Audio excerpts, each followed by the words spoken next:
Good day everyone, my name is Jerwin Surkia. And now, since nahuman naman taog download atong RabbitMQ and Kafka sila nato na lab exercise. So we're now having a message by sending message and receiving. So ang gibuhat nako diri is ngadto ta sa websites. So atong i-search atong localhost para maabot ta diri sa dashboard. And then ang pagkuhan niyo sa localhost Manila nga 15672. And then moadto ta diri sa queues and streams and makita na to ang add a new queue. So mag-type lang ta og informations from data diri sa name.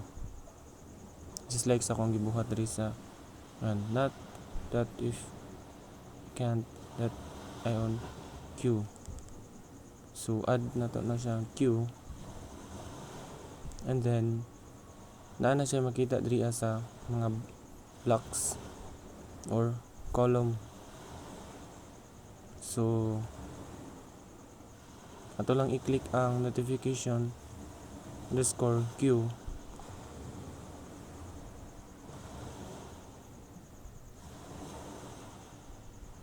And then na siya maglabas nga block na naman sa informations. And this section is for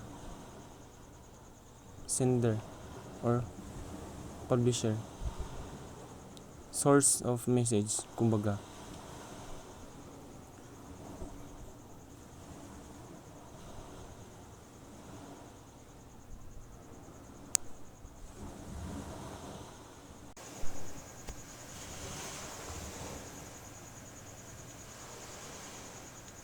So i-click na to ang overview para ma-check na to if okay ba. And then back ta sa queues and streams.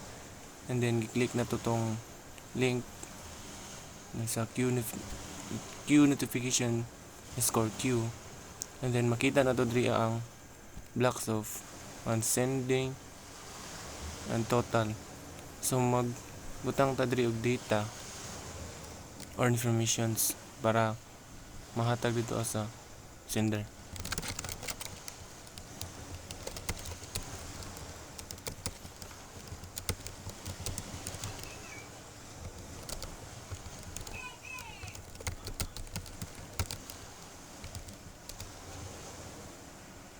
So publish na to ang message and close. So makita na to diri nana siya one message and tuta siya og one message kay isa ra man to ka data ato ang gibutang dito. And then ready na siya for sending.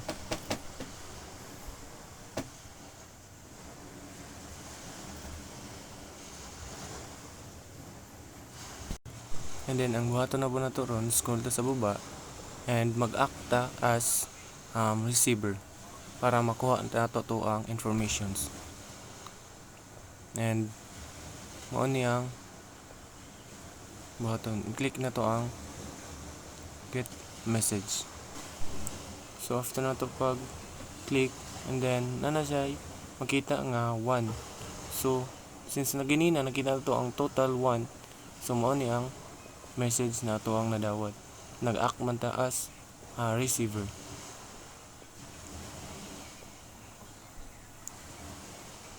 So mao ni ang advantage sa dashboard sa RabbitMQ because na siya publisher or sender. Ma-act po siya as getters sa message or informations or receiver. So makita na to diri ang ato ang message nga gi-type ganina. And then we're now on maghimo ta og code for publishers and receiver. And then since Python man ato ang gamit diri so mag adto ta sa websites. So mag search ta og i-click na to ang Google Colab. And then, new notebook. Para diri ta mag-code. So, dili naman mabago ang tani kay tungod ginagamit nato ni siya for Python kay mas dali ni kaysa sa uban nga tools. So if nanata diri nga point is mag-install lang ta og or atong i-import ang katong duha ka message sender and receiver para ma-access nato ang message nato nga katong gibuhat gini na. And then mag-install lang ta diri og install.pk para ma-access nato ang duha ka actor. And then natong i-run.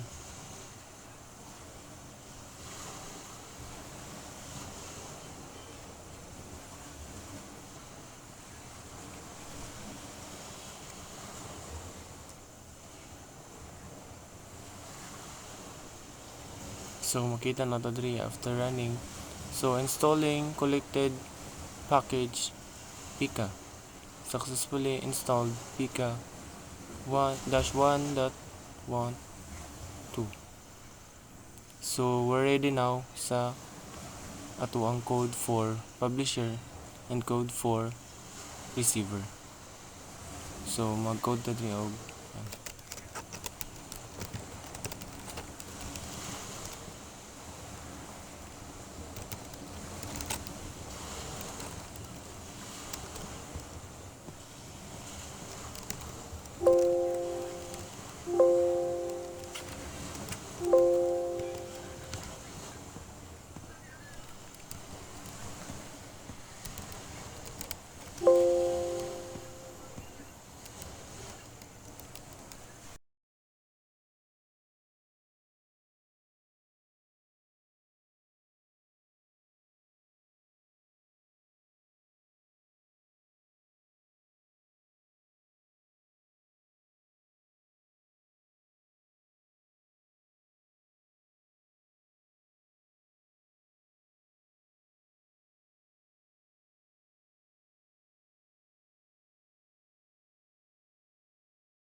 So now, nahuman na ta sa code for publisher or sender. And then, let's move on and receiver. So, click na tong code. So, we're starting now code for div dot div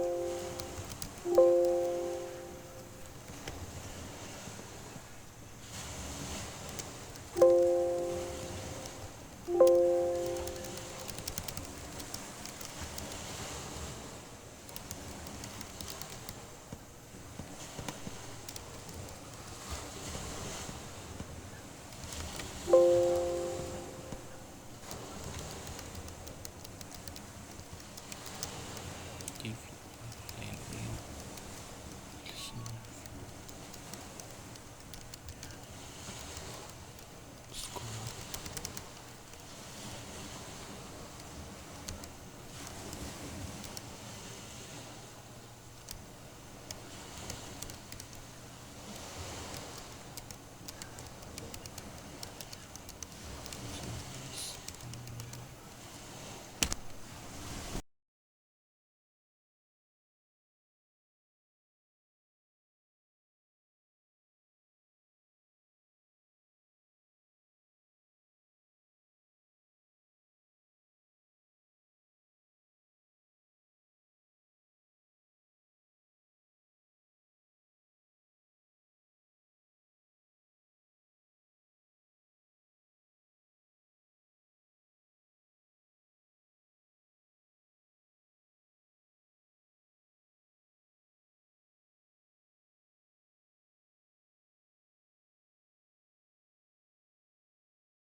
So, after na to sa coding, so makita na to diri ang output.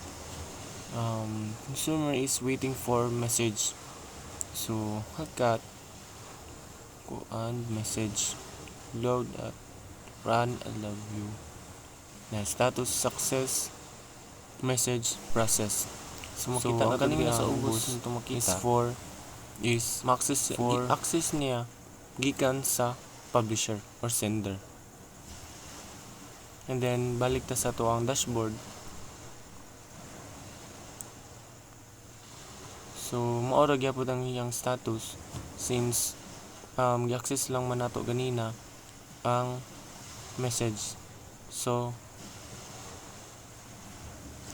get message 1 overview same gyapon ang total.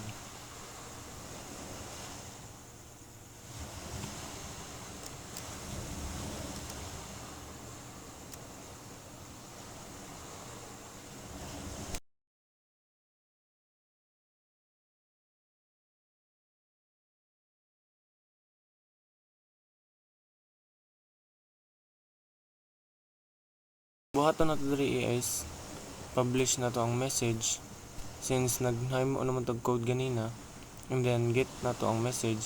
So ang status na sa ready and total run is 2 because nag-implement pa ta ganina og message diri sa Google Colab or sa code na to. So gikan sa publishers sa mao na ato ang dashboard isa, and then ikaduha diri sa Google Colab. So ato ang lista na budan, hi classmates, ang ato ang message para if mulabas man galing, and then okay ang iyahang code. So nakita na to diri is functional ang ato ang gihimo. And then nalahi na pud ang status sa consumer.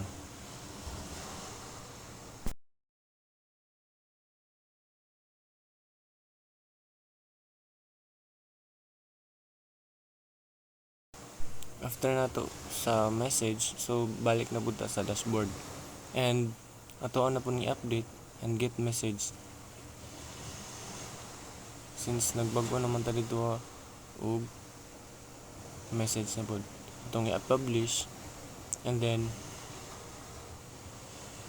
atong get message. So we're now in status na to ron is 3 na since gibag-o man nato ang message dito sa atong code. So if magbago tag mga message, ang bato na nato is ito sa Colab, and then nato bagon dito nga message sa ato or usbon ba sa ato ang structure sa code, and then balik sa dashboard i-click ang publish and then get message. So mabag-o na diha ang status sa inyong queue message. So mao lang to guys, I hope nakatabang ko sa inyo Thank you for watching.